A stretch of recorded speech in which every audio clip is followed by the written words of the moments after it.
అయితే ఇక్కడ భూదేవి నగర్ ప్రజలందరికీ నిజంగా చేతులెత్తి మొక్కాలే మీ ఓపికకు. 40 ఏళ్ల నుండి ఒక దిక్కు పట్టాలు, ఇంకో దిక్కు రోడ్డు, మధ్యలో చిన్నగా గుడిసెలున్నాయి. చూస్తుంటేనే నిజంగా గుండె గరక్కపోతుంది. నేను మొదటిసారి చూసిన ఇట్లాంటి పరిస్థితి. అంటే నేను ఇక్కడికి మల్కాజ్గిరికి ఎప్పుడు రాలేదు, అసలు ఏ ఊర్లో కూడా ఇంత ఘోరమైనటువంటి పరిస్థితి నేను చూడలేదు. మళ్ళీ వస్తుంటే మధ్యలో దాదాపుగా 3 ఇళ్లలో కూడా ఆగి చూస్తే ఒక ఆడబిడ్డకు మొత్తం ఇట్లా మొహం కొట్టకపోతే పైకెళ్ళి కిందికి కుట్లేసి ఉన్నారు. చాలా దారుణంగా ఉంది. ఇంకొక దగ్గర ఒక ఆడబిడ్డ బయటికి ఎందుకంటే ఇక్కడ కంప్లీట్ గా బాత్రూమ్స్ లేవు, స్నానం చేసే వసతి లేదు, అవతలికి పోయే వసతి లేదు. కాబట్టి ఆడబిడ్డలు పట్టాలు దాటిపోతుంటే మరి 2 ఆడబిడ్డలు కూడా ప్రాణాలు కోల్పోయిన విషయం చూస్తే అసలు ఎక్కడున్నాం మనము, ఇదేమన్నా హైదరాబాద్ బీహారా అర్థం కానటువంటి పరిస్థితి అనిపిస్తుంది. చాలా బాధగా ఉంది.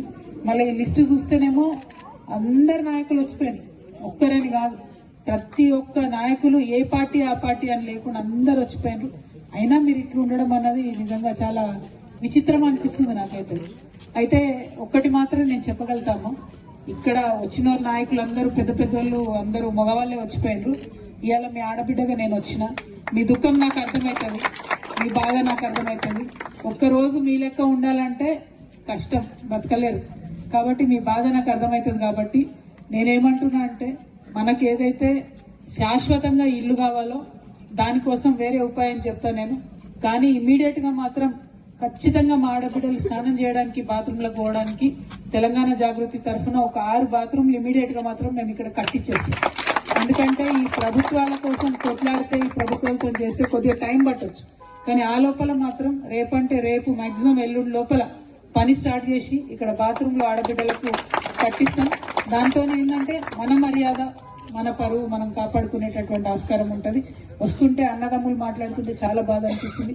వయసులో ఉండేటటువంటి మగపిల్లలైనా తల్లి అయినా అందరూ కలిసి ఒకే దగ్గరికి బయలుభూమికి పోవాలంటే నిజంగా చాలా చాలా అనాగరికంగా, చాలా బాధాకరంగా అనిపిస్తున్నది. నిజంగా మీ దుఃఖం ఎవరికి రావద్దు. 40 ఏళ్ల నుంచి ఇంత దుఃఖం ఉందంటే అది మామూలు విషయం కాదు. ఈ జాగృతి జనం బాట అనేటటువంటి కార్యక్రమం పెట్టుకొని మేము అన్ని జిల్లాలు తిరుగుతున్నాం, కానీ ఎక్కడ కూడా నేను ఇంత హృదయ విదారకమైనటువంటి పరిస్థితులు చూడలేదు. కాబట్టి నేను ఒకటే మాట ఇస్తా ఉన్నా మీకు, ఫస్ట్ ఇమీడియట్ గా బాత్రూమ్స్ కట్టించుకుందాం. 2, ఇక్కడ ఉన్నటువంటి 350 కుటుంబాలకు ఎట్టి పరిస్థితుల్లో చాలా 30,000 డబుల్ బెడ్రూమ్ ఇండ్లు ఖాళీగా ఉన్నాయి, 30,000 ఇండ్లు ఖాళీగా ఉన్నాయి. ఖచ్చితంగా 350 మందికి డబుల్ బెడ్రూమ్ ఇచ్చేంత వరకు మాత్రం నేను కొట్లాడుతా అని మీకు తెలియజేస్తా ఉన్నా. మరి ఇక్కడ ఉన్నటువంటి ఎంపీ, ఇప్పుడు ఆయన బీజేపీ ఆయన ఈటల రాజేంద్ర అని ఉన్నాడు, మరి ఆయన ఇంటికి ఎందుకు మాట్లాడలేదు అర్థమైతలేదు. మరి ఇప్పుడు ముఖ్యమంత్రిగా ఉన్నటువంటి రేవంత్ రెడ్డి గారు కూడా ఇక్కడనే ఎంపీగా ఉండే, మరి ఇదివరకు ఆయన వచ్చి చూసిపోయింది అని చెప్తారు. ఇక్కడ చూసిపోయి బోర్ వేపిస్తా అన్నాడు, కనీసం బోర్ కూడా ఆయన వేపించకుండా పోయినటువంటి పరిస్థితి. ఏమో బాత్రూమ్లు కూడా కట్టిస్తా అన్నాడు, అది కూడా కట్టియలేదు. అయితే ఇంకా ఘోరం ఏంటంటే మీరందరూ కూడా ఆయన జిల్లా వాళ్ళే, మళ్ళా మీరందరూ కూడా మహబూబ్నగర్, నాగర్ కర్నూలు జిల్లా వాళ్ళే. పాలమూరు సేవా సంఘం అని పెట్టుకొని మీరందరూ కూడా, ప్రజా సంఘం అని పెట్టుకొని మీరందరూ కూడా పనిచేస్తా ఉన్నారు. మరి ఆ పాలమూరు ప్రజా సంఘానికి తెలంగాణ జాగృతి సంపూర్ణంగా అండగా ఉంటుందని చెప్తా ఉన్నా. నేను మళ్ళీ చెప్తున్నా, మంచి పెద్ద పెద్ద మొగలంతా వచ్చి ఇది చూసిపోయిన మీ దగ్గర, కానీ నేను ఆడబిడ్డగా వచ్చినా ఖచ్చితంగా మీకు మాత్రం బాత్రూమ్ లో వసతి చేపిస్తా. అదే విధంగా మరి వాటర్ ఎందుకు వస్తలేదన్న విషయం మాత్రం మున్సిపాలిటీ వాళ్ళని అడుగుదాము. ఒకవేళ ఇక్కడ నల్లా కనెక్షన్ లేకపోతే వాళ్ళు ట్యాంకర్లు ఇవ్వాల్సిన బాధ్యత వాళ్ళకు ఉంటది. ఇక్కడ రీజనల్ కమిషనర్ ఎవరు ఉన్నారో చూసుకుని వెంకటరెడ్డి ఒకసారి ఖచ్చితంగా రేపు మాట్లాడండి. రేపు కూడా మనం ఇటే దిక్కు వస్తాం కదా, ఆల్మోస్ట్ కుద్బులాపూర్ దిక్కే ఉంటాం కాబట్టి మాట్లాడి వాటర్ వచ్చేటట్టు ఏర్పాటు ఇమీడియట్ గా చేద్దామన్నా. ఎవరు జోనల్ కమిషనర్ ఉన్నారో వాళ్ళతో మాట్లాడి ఖచ్చితంగా చేద్దాం. మరి ఇంకొక మాట మీ అందరికి నేను చెప్తా ఉన్నా, ఇంత పేద పరిస్థితిలో ఉండి కూడా మీ పిల్లల్ని మంచిగా చదివించుకుంటున్నారు. ఇప్పుడు మాట్లాడుతున్న పిల్లలందరూ కూడా మంచిగా ఇంగ్లీష్ లో హాయ్ హలో అని చెప్తుంటే చాలా సంతోషం అనిపిస్తుంది. అంటే ఒక మనిషికి ఎన్ని బాధలున్నా, ఎంత దుఃఖం ఉన్నా, ఎట్లా బాధలకి వెళ్ళి ఎదగొచ్చు అనే విషయం నిజంగా మిమ్మల్ని చూస్తే, తల్లుల్ని చూస్తుంటే తెలుస్తుంది. మాకు ఇంకా ధైర్యం వస్తుంది మిమ్మల్ని చూస్తుంటే. ఆ ధైర్యంతో ఇంకా మనలాంటి వాళ్ళకు, మనలాంటి కష్టాలలో ఉన్న వాళ్ళ కోసం తప్పకుండా పిడికిలు బిగించి కొట్లాడతామని మీకు తెలియజేస్తూ, 350 డబుల్ బెడ్రూమ్ ఇండ్లు తక్షణం ఇచ్చేటట్టుగా ఫస్ట్ పోరాటం చేస్తాం. అది ఇమీడియట్ గా ఉత్తరం రాస్తాం. అదేవిధంగా బాత్రూమ్స్ కట్టించుకుంటాం. నీళ్లకు సంబంధించి మున్సిపల్ కమిషనర్ కి రేపు మాట్లాడతాం. నాకు తెలిసి ఖచ్చితంగా ట్యాంకర్స్ వాళ్ళు ఇవ్వాల్సిందే ఉంటది, వేరే ఆలోచనే ఉండదు. అది కాని పక్షంలో ఒక 2-3 రోజులు చూద్దాం. అది కాని పక్షంలో మరి బోర్ వేసే వసతి ఉందా ఏందా ఆలోచించి ఆ ప్రయత్నం కూడా చేద్దాం. కాకపోతే అది చూడాలి, చూడకుండా మాట వేయడం కరెక్ట్ కాదని నేను మీకు తెలియజేస్తా ఉన్నా. ఉందా పబ్లిక్ నెల కూడా ట్యాప్ పెట్టుకుంటే అయిపోతుందా? ఓకే, అదేందో మరి ఒకసారి చూడండి, లేదంటే జోనల్ కమిషనర్ కి మరి ఇదివరకు తమ్ముడు డానీ ఇక్కడ బాత్రూమ్స్ కట్టించిండట, మరి అందులో కొన్ని వాడకంలో ఉన్నాయి, కొన్ని లేవని చెప్తున్నారు. కాబట్టి మళ్ళీ ఒకసారి ఫ్రెష్ గా ఎక్కువ సంఖ్యలో కట్టుకునేటటువంటి ప్రయత్నం మా జాగృతి తరఫు నుండి చేద్దాం. అయితే అది టెంపరీ సొల్యూషనే, టెంపరీ బ్యాండేడ్ వేసినట్టే, అది పర్మనెంట్ కాదు. పర్మనెంట్ ఏంటి అంటే ఇండ్లు ఇవ్వాలి. దానికోసం మాత్రం మీతో ఎంత దూరం అంటే అంత దూరం పోతా. మరి మీరు కూడా రావాలి ఎక్కడికైనా అవసరం పడ్డప్పుడు, వచ్చుడే కదా, కొట్లాడే కదా. పాలమూరోళ్ళ రక్తం చెమట లేనిది ఎక్కడ కూడా ఈ మొత్తం భారతదేశంలో ఏ ఒక్క ప్రాజెక్టు కూడా కట్టలే. అంటే మీరు పట్టుబడితే చెమట తీసి లైన్ లో నిలబడి ఓట్లు వేస్తేనే ఎవరైనా పై స్థాయికి వస్తున్నారు. ఇప్పుడు మేము లేకపోతే ఏసీలో ఉండేటోళ్ళు ఎవరు లైన్ లో నిలబడరు. ఇంతగానో చూడవా, ఏసీలో ఉండేటోళ్ళు ఒక మనిషి అనుకో, ఒక మనిషి దూపకు ఆకలికి చచ్చి సన్నవిలువ సంకల పెట్టుకొని ఎండలో నిలబడి ఓటేసేటోళ్ళు మేము. మీరు కడుపు నింపేటోళ్ళు పెద్దవాళ్ళకు. కానీ మా వస్తున్నారు, ప్రతి వారు వస్తున్నారు, కానీ మా బతుకులు ఎవరు చూస్తలేరు.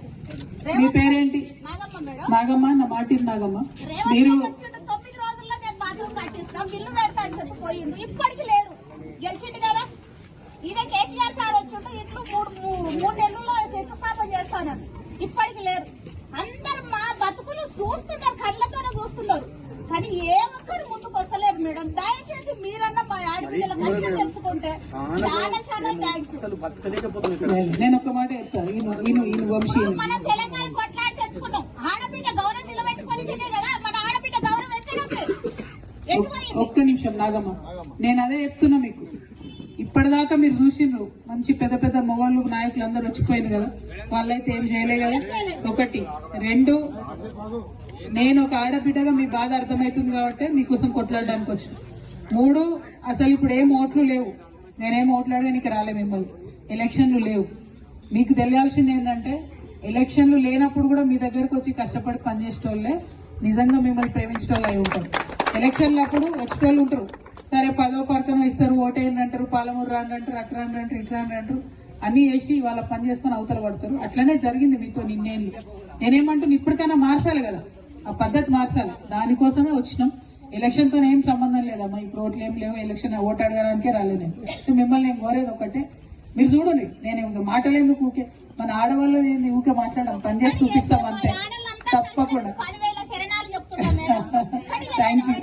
Thank you Nagamma. అట్లనే మీరే బొట్టు పెట్టి షాల్ కప్పి ఆహ్వానించి రీడికి మీరు రుణం ఉంచుకొని తప్పకుండా మీకోసం డబుల్ బెడ్రూమ్ ఇల్లు వచ్చేంత వరకు కూడా కొట్లాడతాం. ఖాళీగా ఉన్నాయి, బరాబర్ ఇవ్వాల్సిందే, మీలాంటి వాళ్ళకి హక్కు ఉంది, ఇవ్వాల్సిందే, దానికోసం కొట్లాడతాం. ఈ బాత్రూమ్ లో పని ఇమీడియట్ గా స్టార్ట్ చేసుకుంటాం. వాటర్ ఒకసారి మాట్లాడతాం వంశీ, మాట్లాడిన తర్వాత ఆలోచన చేద్దాం. ఇవి కాకుండా ఇంకా ఒక్క విషయం మాత్రం దయచేసి గుర్తుపెట్టుకోండి, ఎన్ని కష్టాలు ఉన్నా సరే పిల్లల్ని మాత్రం చదువు మానిపించకండి. పిల్లలు ఎవరైనా మీ దాంట్లో పై స్థాయి చదవాలనుకున్నా